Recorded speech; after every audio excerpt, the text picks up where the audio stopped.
Hi, my name is Rebecca McLaughlin from Providence, Rhode Island. I am here to talk about family court and governmental abuse against me and my son Oliver. On February 8th, 2006, I reported my former husband and his sister, attorney Patricia Hessler, to the federal government for SSDI fraud and tax evasion. Whatever. Both my former husband and his sister had warned me for approximately 2 years that if I reported them for SSDI fraud, that they would take my son. And I have always been a social activist, and I'm a psychologist and a professor all over New England, and I couldn't imagine how they were going to take my child. I'd never, ever been reported for abuse with my first child, who's 33, or my second child, Oliver, who's 10. I'd never, ever been reported. I've never done anything to my children, so I thought, I'm going to report them for this abuse. It had been going on for 2 years, and they had been threatening me repeatedly that if I told SSDI that my ex-husband stole my tax ID number from my company and was working and getting SSDI, that they would take my son. And if anyone knows me, I'm pretty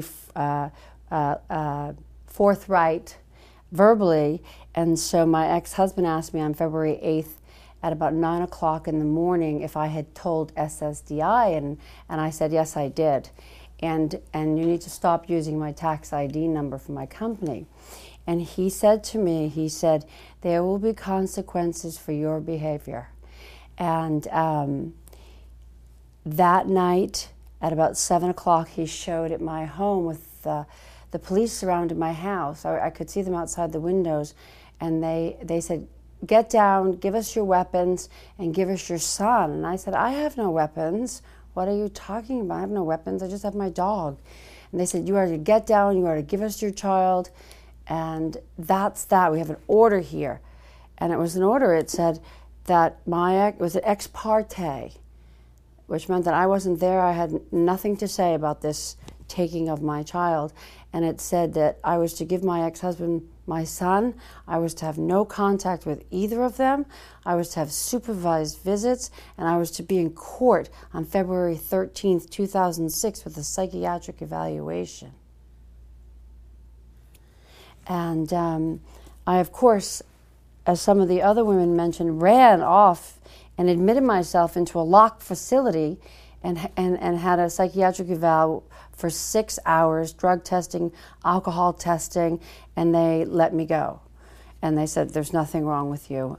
You're obviously traumatized from your child being taken from you, but I actually have the report here. It was from Butler Hospital in Rhode Island, one of the best psychiatric hospitals in the state. And they put in here that I should remain having custody and that I was not a threat to anyone. However, when we went back to court, they immediately said, we're going to trial. And I thought, trial can take years. And my first introduction to who is now the family court chief of the state of Rhode Island, Judge Bedrosian, the first thing she ever said to me, and as being a psychologist, I knew I was in trouble. She said, shut up, ma'am. Do not wail in my courtroom. And she even said to everyone, look at her wailing in my courtroom. Look how she's just wailing. Wailing is not allowed in my courtroom. And I thought to myself, I am in big, big trouble if this woman is going to decide on the fate of my son and myself. I'm in big trouble. And since February 8th, 2006, and approximately 9 psychiatric and psychological tests, 26 random drug tests, I still have supervised visits. I have lost and spent close to $750,000 to prove my innocence. My ex-husband's sister is the top legal counsel for DCYF. She is part of this fraud. She has committed perjury and fraud repeatedly for 7 years in the family court. And to this date, I still have supervised visits which I have to pay for. I pay $1,200 a month for child support. I have to pay $125 a week for counseling that's court-ordered. I have to pay $125 a week for supervised visits. And I have to pay for medical, dental for both my ex-husband and my son. And I have to pay his lawyer fees. And I only get to see my son 1.5 hours a week, supervised, and I've never done anything to my son, ever, except love him. And I just want to say one thing about my son, is that I could never imagine being in this without him. He is the most courageous, brave. The tenacity this child has is unbelievable. And we have a huge commitment to each other about education. I am to finish my doctorate, and he is to get A's in school, and he's excelled. He just got the highest reading award in his school. He reads constantly, and he tells them he attributes it to his mother. My mommy taught me to read. My mommy reads. And this past week, my former husband harassed me with a camera, took down the signs about this movie. He was following me around, and he held my son behind the door and trying to antagonize me when I was picking up my son for my visit this past week. And my son was crying, and his father was holding him just to hurt me because I am in the movie. And he was furious about that.